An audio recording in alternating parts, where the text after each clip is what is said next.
Hello and welcome to the Agency UK Peer-to-Peer Podcast. I'm joined today by Dan Woods. Dan, thank you for making time in your busy diary to join me today. You're welcome. Thanks for having me. So tell us about yourself. What's your background? So I've been an estate agent for 22 years this month. Actually, I started when I was 16, straight out of school. I work in the Croydon Borough. I started with the Agency UK coming into my third year now. So at the end of May, early June, will be 3 years with TAUK. So you were an estate agent for about 19 years. My maths is correct before you took the leap being self-employed. About that. Why'd you wait so long? Courage, I suppose. I enjoyed working in the industry that I worked in the environment that I worked in. I had goals. I started as a trainee and I probably didn't really think I could get to the heights that I got to. But like anyone, I think that's ambitious. I wanted to try and, reach my potential really. So I worked for a large independent for about 15 years. I then worked for a corporate firm for about 4 years. So I got to head of sales, head of lettings for the independent firm. I was an area director at the corporate firm. And at that level, I sort of fell out of love a little bit with the job. I enjoy doing the job. I enjoy the day-to-day activities. I enjoy meeting people, being customer-facing, conducting viewings, valuations. I enjoy that part of it and helping people from start to finish. And when you're head of sales, head of lettings, or area director level, you become a bit of a babysitter. King of the spreadsheet. Yeah, king of the spreadsheet, all about KPIs, all about one-to-ones, all about having a meeting about a meeting about a meeting. Never really getting anywhere with that. And for me, that I don't know, it didn't fulfill me enough. And did you think about taking a demotion at your current work you were at historically and going, actually, I've got to area manager, regional director effectively. I want to take a step back on the coal front? Or do you think to yourself, actually, it was self-employed or stay there for the next 20 years? Yeah, I think for me, I would have absolutely taken a bit of a back step and maybe dropped down a few pegs to run a branch again. But I felt like I'd done it all, which it might come across a little bit arrogant, and I don't mean it that way at all. I just felt like I needed to achieve something different, and being self-employed or running my own business was always an ambition of mine. But for one reason or another, the means wasn't there to maybe take that step, or, financially didn't feel comfortable to maybe make that move at the time. But yeah, it just got to a point where I got a call. I was in between sort of conversations with other people, even thinking about maybe coming out of the industry altogether. But I got a call at the right time and just went with my instincts, and I'm glad I did. So in hindsight, what were the main differences between being a fairly established company, by the sounds of it, if you left that period of time, through to kind of being your fresh name in your fresh town on your own? What were the main differences between those two? Well, I think because I'd worked in Croydon for a couple of decades, I was relatively well known, albeit my background's actually majority lettings, which not lots of people know. Although I then ran sales branches as well, my actual core intro into agency was lettings based. So I didn't really have the contacts as much as maybe other people have had in terms of selling houses for people and selling houses to people that were going to come back to me, in a year or two or 3 or 4. So in terms of my reputation, I think people obviously are aware and knew that I was an agent. So I did have some connections in that format, but I wasn't really fearful, to be honest with you. I was excited more so about it.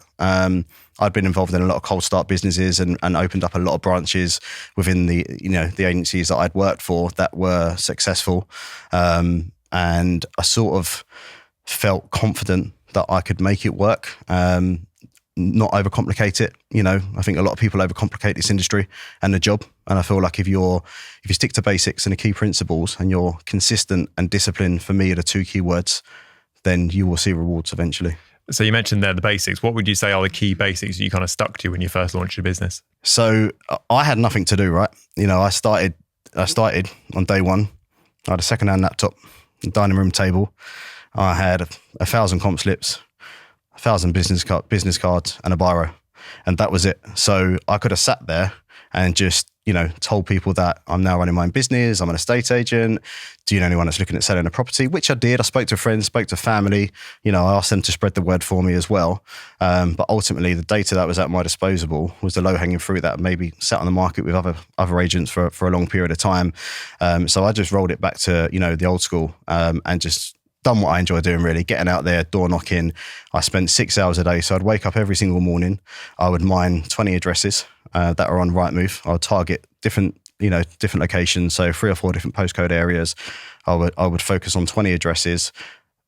Only properties that I felt I could help with. So I wouldn't just go crazy, just, going anywhere and everywhere. And I would basically spend 4 to 5 hours a day on the road, comp slipping and door knocking every single day. I'd done that probably for about 6 months. And so that's a long time. Yeah, it is. So how long did it take to get your first listing? 6 weeks. Okay. Yeah. So with that amount of work you're putting into it day in, day out, how did you stay mentally focused for that period of time? Because 6 weeks is a long time not to get any results back.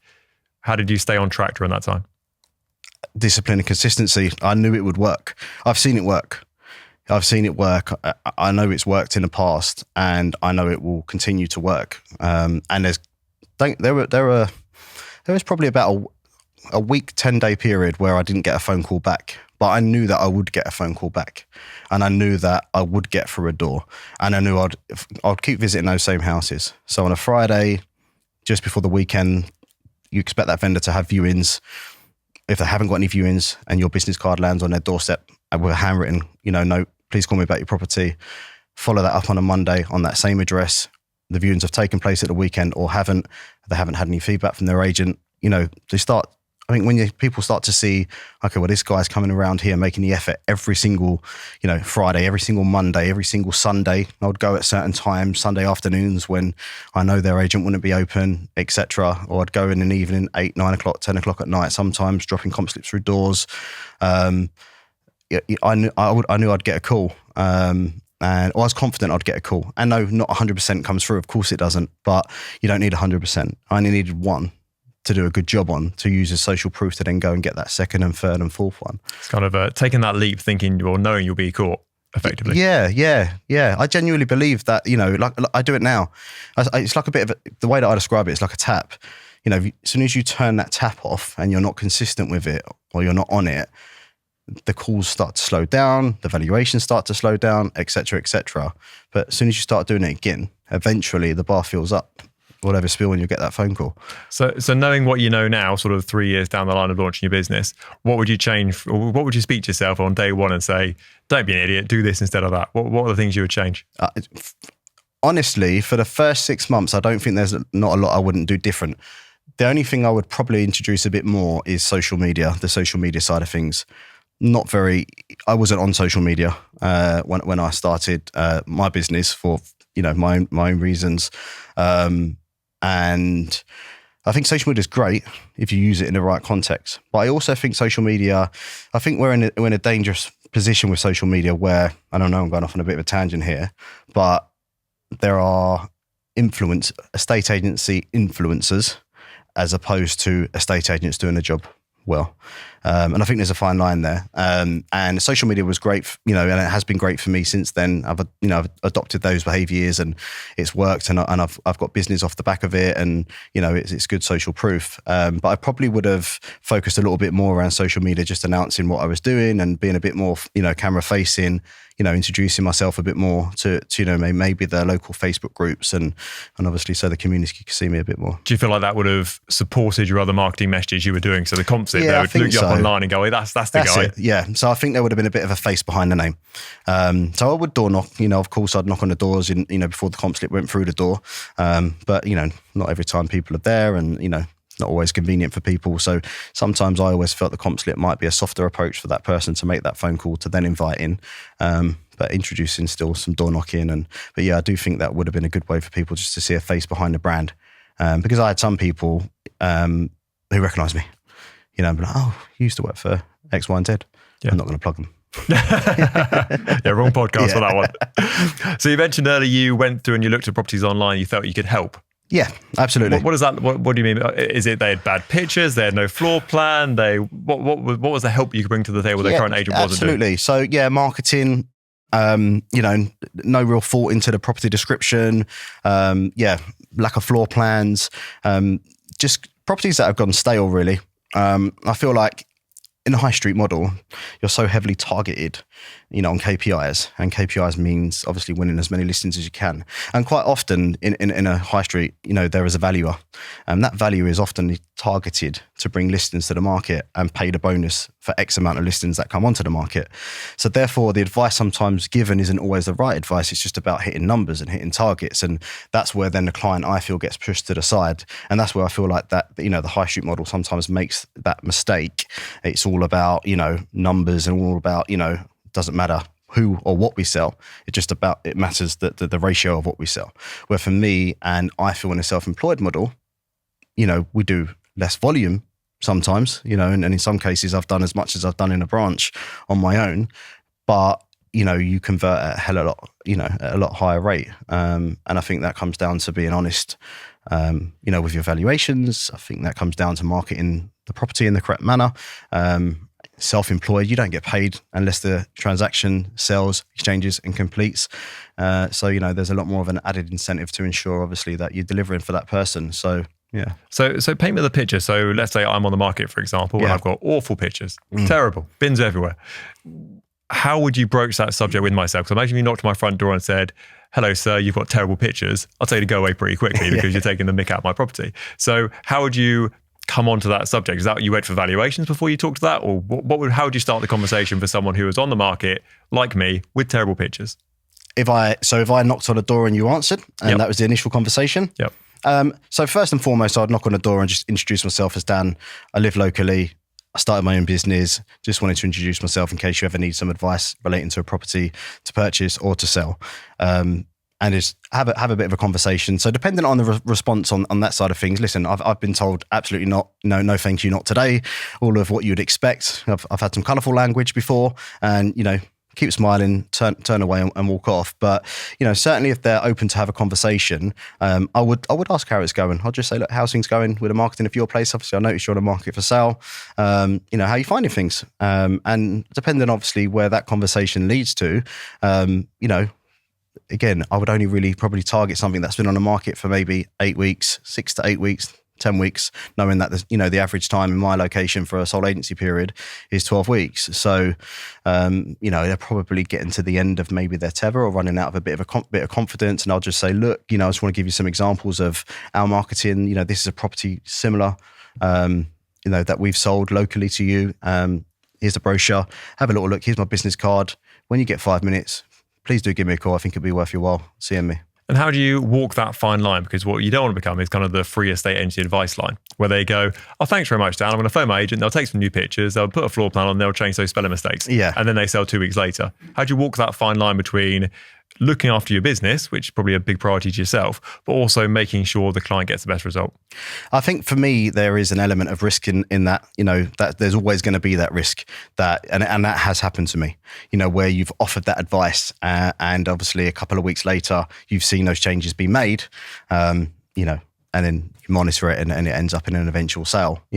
Certainly that tends to happen around maybe price points, and guide pricing properties as opposed, if you're feeling that actually that's a bit punchy and the agents, maybe promised, something that isn't realistic, and here's some comparable evidence and, here are the reasons that I believe that this would be a better strategy for you to get more people through your door, et cetera, et cetera. But I'll only really give away a little bit, so I won't start going into every bit of detail on a doorstep. It will be very much look, can we arrange a time that's suitable for you, for me to come round, and I'm available 7 days a week. I'm available from 6 a.m. till 10 o'clock at night. So there's rarely going to be a time that, you're going to suggest that I can't do. So it will take 15 minutes. I promise you it'll be worthwhile.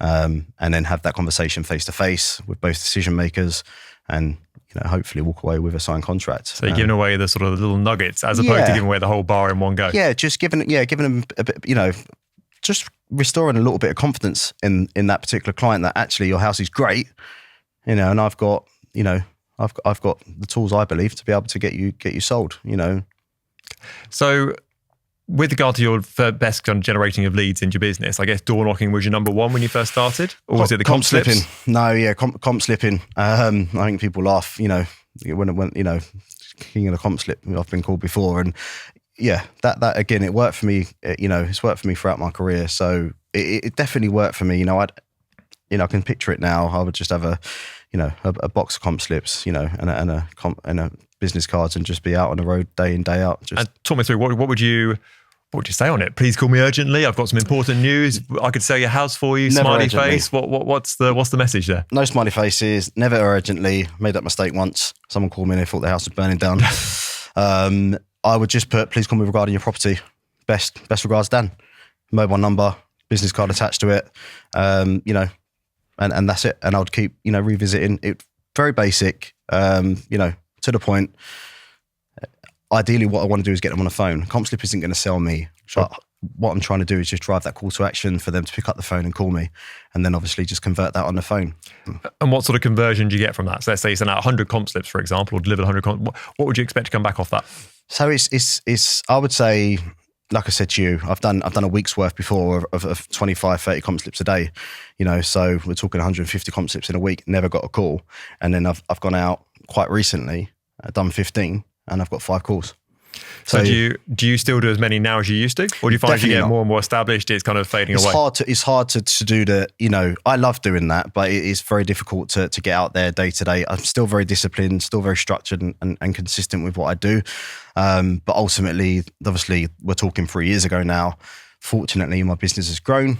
There's a lot of social proof around what I've done. There's a lot of referrals, and I do get a lot of phone calls directly to me now. So, which is nice, but there is still stock out there that I can't help it. I've just got that bug. I'll lay in bed overnight and I'll sift through Rightmove, stalk through it, and I'll note down 5 or 6 addresses, and there'll always be something I want to go and get that I haven't got that I really feel like I can help. So I still do it, absolutely. Do you feel like your business would grow quicker if you still had time to do it, or in some way you managed to get that delivered out, either whether it's done for you or found time on your own diet to do it? You think, because I find lots of estate agents do lots of lead generation to start off with when they first launch. They're all right, nothing to lose, let's hit this hard.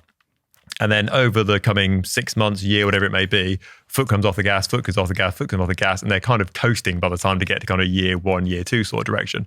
And it's where lots of people stop doing door knocking, comp slips, all sort of what I would say the sort of bread and butter, really hard work stuff. Do you think that that's true in your business as well, or do you try and kind of keep your foot on the gas on that side as much as you can? That has happened. I'd be a liar if I sat here to you now and said that. No, I've been consistent for nearly 3 years. I've absolutely had spells where, certain aspects have taken over, be it, sales agreed on my pipeline and progressing the deal, or valuations, new listings, I'm involved obviously from every part of the process from start to finish. So therefore, your time is limited. You can only do so much. But I am very quick to remember and remind myself what made me relatively successful, or what helped me get my business off the ground. And those are fundamentals that worked 20 years ago and they worked 3 years ago. So they're going to continue to work. So absolutely, I would love to be able to do more, but I'm definitely, I would still say I'm relatively consistent with it. Yeah. I think it's really easy to look at the lowest hanging fruit in your business, and that is stuff that's in your pipeline, and really put all your message into that. You're kind of going, you're not worrying about tomorrow because you're so worried about today and getting that one through the books and getting it sold and getting it agreed, etc. Yeah. You're not really worried about a month down the line at that time. You're going, actually, I just need today and this to come in, this to my banking, thank you very much. Yeah. And actually, generally what you find when agents kind of a little bit on and off with regard to their lead generation is actually you get loads of leads through, that's really good, and then it dies off, and then they'll panic and they'll back up to the top again, and then panic, and that's kind of that feast and famine approach. So yeah, certainly I would say that the biggest thing and mistake that I find that agents make is actually the inconsistency of their lead generation. I appreciate over time it's going to get dialed back slightly because you can't be door knocking 8 hours a day when you've got 20 houses for sale. But certainly that still needs to be a priority going forward with there. Yeah, I completely agree. I think for me, consistency and discipline are the two key words. But that for anything in life, whatever you're trying to achieve and whatever you're trying to do, I feel like people give up too easily. People have said to me in the past, comp slips don't work for me, but I know deep down that, well, you're not doing it consistently enough. You're not being disciplined. You're not doing what I'm saying works or what's worked for me. But yeah, it's the same, principles of anything in life. If you want to achieve something, if you want to do something, you got to be consistent with it. You got to be disciplined with it, and you tend to see a result at some point. But yeah, I've definitely, it definitely slipped, at certain stages. But I was very, I'm quick to remind myself that I know, I'm my biggest critic. So, for me, I analyze what I do at the end of every day, and I'm never happy. Yeah. Which, it's dangerous, bordering, a little bit of an obsession. I'd imagine it's a blessing and a curse, because on one side of things it's a curse because obviously you're hard on yourself and you're kind of giving yourself a kick in every evening. But on the other side, you wake up the next morning thinking, actually, I need to go get it. Yeah, it does. It keeps me on my toes, without a doubt. I'm heavily emotionally invested in my business, but in my clients more so. And I think sometimes you say that to people and they're like, are you really going to say that? You want my business, until they've worked with me throughout the transaction.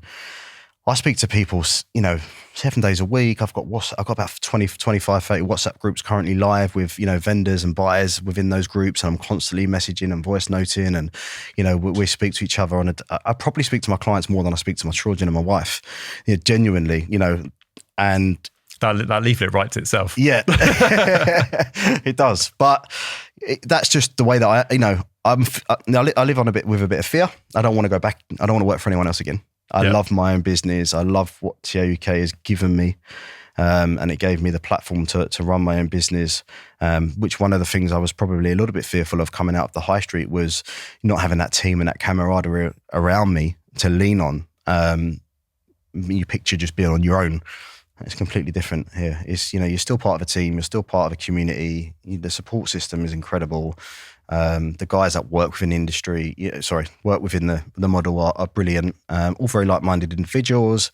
Not about growing to, have 1,000 agents. It's about having the best agents and the right people in the firm, which, really, really help. And I love what I do again, which I didn't in the high street. I was very much, as I said, alluded to, I wanted to maybe look at doing something completely different.